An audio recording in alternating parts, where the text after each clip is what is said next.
Good morning, everyone. Welcome back after a long time. I was not at my place जिसकी वजह से इतना gap हो गया. I will try to cover it all soon.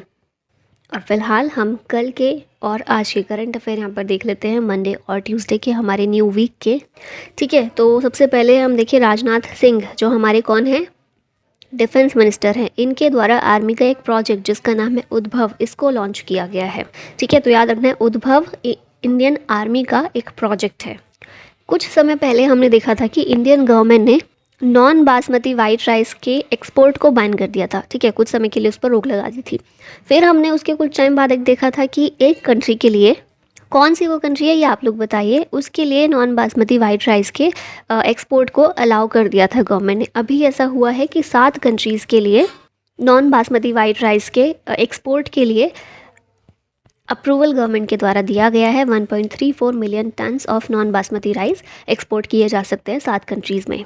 ठीक है, और ये अप्रूवल गवर्नमेंट की कौन सी बॉडी ने दिया है, तो directorate general of foreign trade DGFT जो है, इसके द्वारा ये अप्रूवल इशू किया गया है. नेक्स्ट हम देखिए Indian railway catering and tourism corporation, इसके चेयरमैन और मैनेजिंग डायरेक्टर के रूप में अपॉइंट किया गया है संजय कुमार जैन को, तो इनका नाम भी याद रखना है. नेक्स्ट एक्सरसाइज के बारे में है, एक्सरसाइज हरिमऊ शक्ति. हरिमऊ शक्ति कौन सी 2 कंट्रीज़ के बीच में होती है, तो इंडिया और मलेशिया के बीच होती है. आर्मी की एक्सरसाइज है और ये कहाँ पर हो रही है, 2023 में इंडिया में इसको कंडक्ट किया जा रहा है. नेक्स्ट है एक summit, 7th edition of future investment initiative. कहाँ पर ये होने वाली है, रियाद सऊदी अरबिया में होने वाली है. और भारत की तरफ से इसमें कौन प्रेजेंट होने वाले हैं, तो पीयूष गोयल जो हमारे minister of commerce and industry, consumer affairs, food and public distribution and textile, ये मिनिस्ट्री इनके पास हैं दोनों, और ये जो हैं इसको अटेंड करेंगे फ्यूचर इन्वेस्टमेंट इनिशिएटिव को, जो कि रियाद सऊदी अरबिया में होने वाली. थीम इस मीटिंग की क्या है, द न्यू कंपास. नेक्स्ट आती है भारत टेक्स 2024 एक्सपो. ये जो एक्सपो है, ऑफ कोर्स इसके नाम के आगे भारत लगा हुआ है, तो भारत इसको करने वाला है होस्ट. ठीक है, और ये नेक्स्ट ईयर होगी फरवरी में. नेक्स्ट देखते हैं यूएस ने 3 चाइनीज़ कंपनीज या 3 चाइनीज़ फर्म पर सैंक्शन लगाया है. और क्यों लगाया है, ये इल्ज़ाम लगाते हुए कि पाकिस्तान को मिसाइल कंपोनेंट की सप्लाई ये कंपनीज कर रही हैं, इस वजह से यूएस के द्वारा उन पर सैंक्शंस लगाए गए हैं. नेक्स्ट है हमारा अवार्ड फॉर ग्लोबल लीडरशिप, किसके द्वारा दिया गया, हार्वर्ड लॉ स्कूल के द्वारा. और किसको दिया गया, हमारे CGI जो हैं DY चंद्रचूड, इनको मिला ये अवार्ड हार्वर्ड लॉ स्कूल के द्वारा. नेक्स्ट है मोहम्मद शामी, ये पहले इंडियन बॉलर बने हैं to pick 2 5 wicket hauls in ICC ODI world cups. पहले इंडियन हैं और ओवरऑल ये 9th बॉलर हैं जिन्होंने 2 फाइवर्स लिए हैं ODI वर्ल्ड कप में.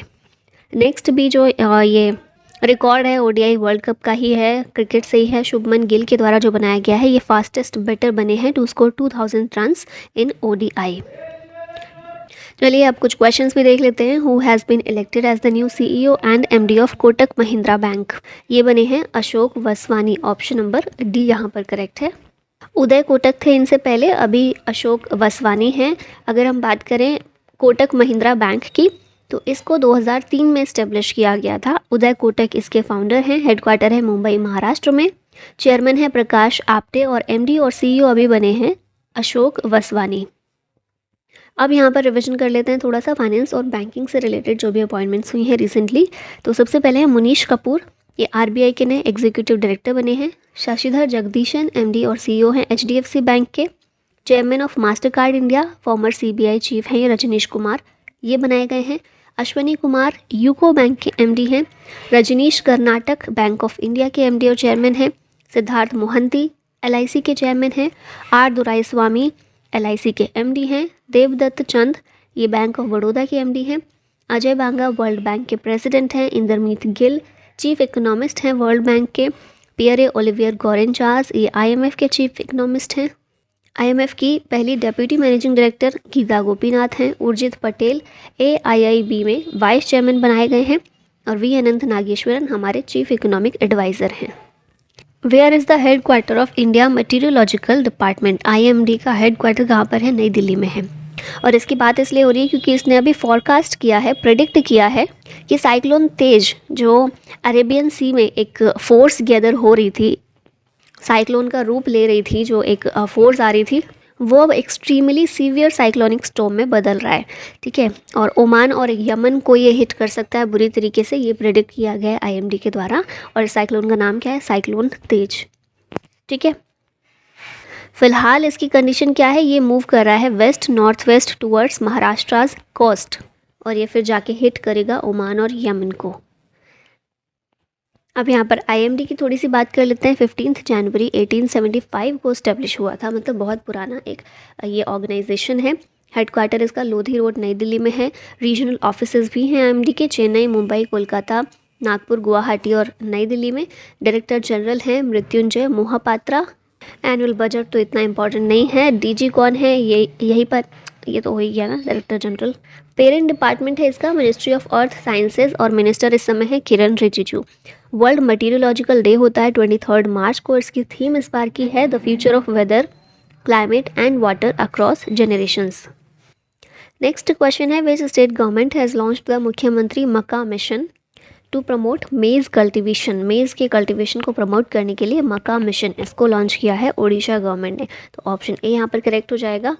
पहली चीज़ तो क्वेश्चन में दे दी गई है कि मेज कल्टीवेशन को प्रमोट करने के लिए किया गया है, और जो सुपीरियर वैरायटी ऑफ ग्रेन्स प्राप्त की जा सके इसके थ्रू 5 साल के लिए इस स्कीम को शुरू किया गया है।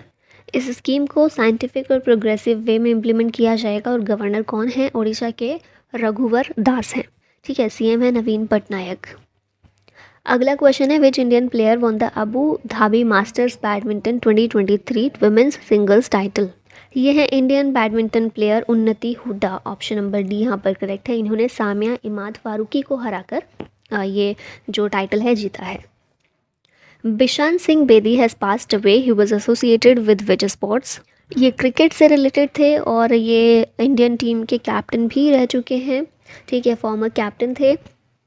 ये पहले प्रोफेशनल हेड कोच भी बने थे इंडियन नेशनल टीम के 1990 में, और इन्हें पद्मश्री अवार्ड मिला था 1970 में।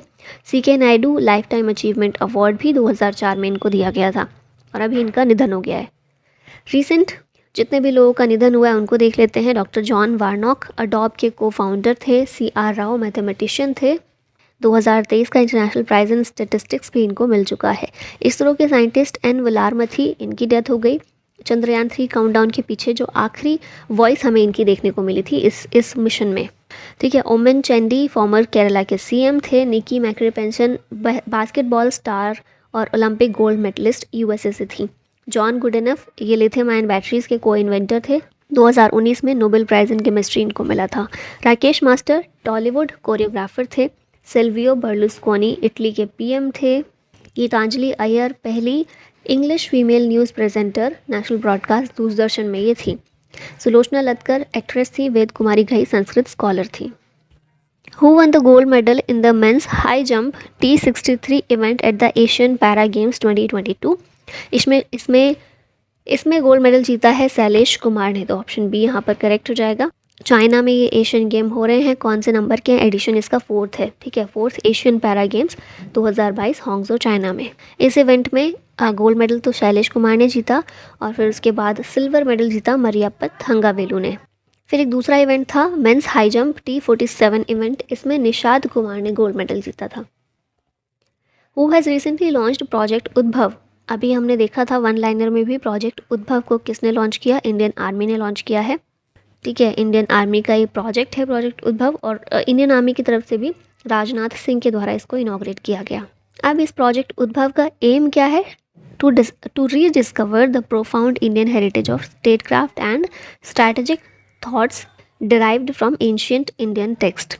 बेसिकली क्या है ना, जितने भी हमारे ऐसे पुरानी बुक्स रही हैं, एंशियंट बुक्स रही हैं जो बहुत ज़्यादा एमिनेंट मानी जाती है, उन सबको डिकोड करना इसका काम है। और डिकोड के सेंस में तो statecraft, strategy, diplomacy, warfare, इन सारी चीज़ों में वो बुक्स हमारी क्या कहती हैं, और उनसे हमारी जो फोर्सेस है वो क्या सीख सकती हैं, जो कि बहुत कमाल का एक थॉट प्रोसेस है ना। क्योंकि बहुत सारी चीज़ें हम देखें साइंस की फील्ड में, मैथ्स में इंडिया ने बहुत कुछ दिया है वर्ल्ड को, जो निकल कर बाहर नहीं आ पाया है उतने अच्छे से, उसको हम पहचान नहीं पाए हैं, हम खुद भी सीख नहीं पाए हैं।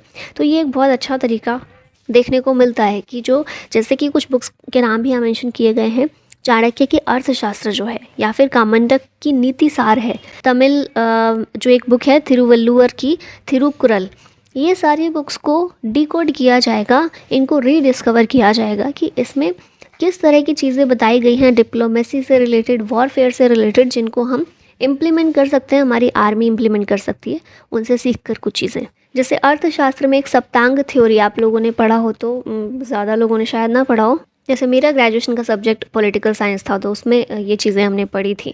सप्तांग थ्योरी दी गई है अर्थशास्त्र में। अभी सप्तांग थ्योरी में क्या क्या बताते हैं ना, जैसे ये चाणक्य जो हैं या फिर कौटिल्य भी इनको बोला जाता है, ये बोलते हैं कि एक स्टेट के 7 एलिमेंट्स होते हैं और अगर वो 7 एलिमेंट्स हैं उस स्टेट के अंदर तो वो बहुत ज़्यादा सुरक्षित सेफ रहेगा। अच्छा, हम बहुत अलग जा रहे हैं ना करंट से, लेकिन मेरा मन हो रहा है ये चीज़ें एक्सप्लेन करने का। तो ये 7 एलिमेंट में सबसे पहला तो होता है किंग, खुद राजा। दूसरा होता है अमात्य, अमात्य मतलब मंत्री को बोला है उन्होंने। फिर थर्ड है टेरिटरी। फोर्थ आ जाता है दुर्ग, दुर्ग मतलब जो राजा का दुर्ग मतलब महल होता है ना, जो वो इतना सेफ जगह पर होना चाहिए जहाँ पर कोई भी वो हमला ना कर सके, कोई भी दुश्मन। जैसे कैपिटल को हम देख सकते हैं दुर्ग के तौर पर, कि किसी भी कंट्री की आज भी हम देखते हैं ना, कैपिटल बहुत इंपॉर्टेंट होती है। कैपिटल पर कब्जा अगर दुश्मन ने कर लिया मतलब वो देश हार गया, है ना। तो इसलिए जो दुर्ग है उसको सेफ रखना, उसको इस तरह से बनाना मजबूत कि कोई दुश्मन कभी हमला ना कर सके, इस तरह से बनाना चाहिए। फिर आ जाता है कोष की, जो हमारे ट्रेजरी होती है ना देश की, वो भरपूर होनी चाहिए। पैसे की कमी देश के पास कभी नहीं पड़नी चाहिए, जैसे पाकिस्तान का अभी हाल हो रहा है क्योंकि पैसे की कमी है उनके पास, है ना, तो वो कंट्री सेफ़ नहीं है। 5 हो गए ना ट्रेजरी। फिर 6 और 7 2 बचे हैं। अब 6 और 7 में क्या है, दंड और मित्र। मित्र मतलब एलाई, मतलब एक कंट्री को, एक स्टेट को अपने बहुत सारे मित्र रखने चाहिए, एलाइज रखने चाहिए, ताकि मुश्किल समय में उनकी हेल्प करे, जो इंडिया भी कर रहा है।